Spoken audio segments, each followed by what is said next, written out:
Cape Town's Energy Efficiency Forum has been helping businesses lower costs and increase their competitive potential since it was launched in 2009 by the City of Cape Town, in partnership with Eskom and the South African Property Owners Association. Many members of the forum have gone to great lengths to improve the energy efficiency of their commercial buildings and operations. And this has helped reduce Cape Town's overall electricity demand, protecting the city from load shedding and reducing our carbon footprint. To recognize the leadership evident among members and to encourage businesses to continue reducing their energy consumption, the forum partners established the Energy Efficiency Forum Awards this year. We are proud to announce the inaugural award winners and to showcase their exceptional leadership in achieving energy efficiency. The commercial sector in Cape Town is the biggest economic driver of the city's economy. So it is by far the most important sector. It also consumes about 43% of the electricity that comes into the city. So and the other 43% is residential, and there's a small amount that goes to industries. So evidently the commercial sector is really important with energy efficiency.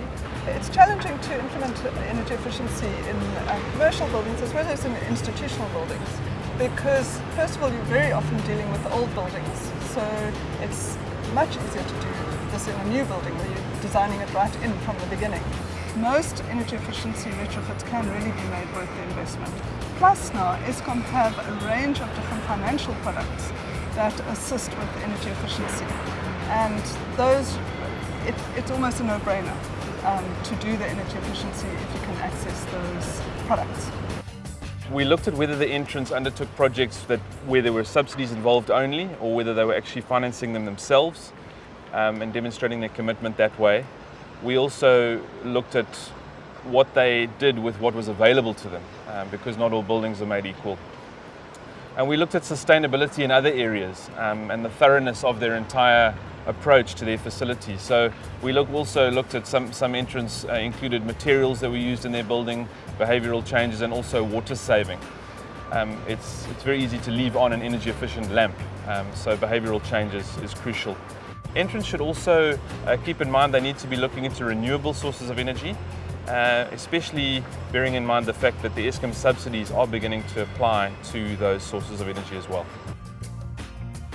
The two award winners this year, Vunani and the V&A, are both excellent examples of leadership in energy efficiency implementation in their operations.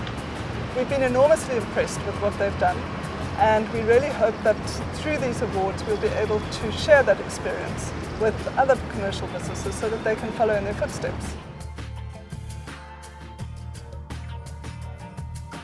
V&A Waterfront decided to enter these awards mainly for two reasons. I think the one is really to show people what you can do from an energy efficiency point of view without sacrificing your shopping experience. And then I think also really just from our own point of view, from a marketing point of view, to see what can be done and what we can achieve through these awards. All of the projects in terms of lighting replacement has really had paybacks of less than 3 years.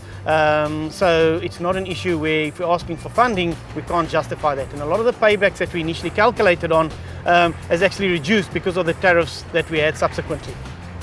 Some of the advice that I'd really give to people is really get on the journey and at least start with it. Develop a reputation, develop a track record which will help you get funding going forward. And then really look at your end-of-life equipment, because in that case, you've got to do it in any case. So funding's not really a challenge in that case. Vunani decided to enter the Energy Efficiency Forum Awards because we've been with the forum pretty much since inception. I think it was formed in late 2009 and we joined, and our first building that we converted on green principles is the building that we're in today. It has been very successful. We've worked with the tenant to show material energy savings, and what's more, it's not difficult, and I think that's something that we've learned from the Energy Efficiency Forum, and I think that's something that should be public knowledge. In addition to the technical interventions that we've implemented, we've also worked closely with the tenant. We provide them with a lot of data as to their energy consumption so that they can monitor it and track it and see where their spikes are. They've also done a lot of work with their occupants, with their office workers, and done particular things like discouraging use of the lift. Most of their staff now actually walk up and down the stairs, and ironically it's brought about a change in their patterns because they all wear flat shoes. So these are material changes that we can bring about in terms of patterns, and it just brings an awareness for people as to the cost of energy for themselves, and they can no doubt carry that back into their homes. Congratulations to you, Vunani, and the V&A Waterfront on your leadership in pursuing energy efficiency in your buildings. We are so pleased to be able to honor your initiative and your commitment with this award. May you long continue to be an inspiration to all of us in Cape Town and beyond.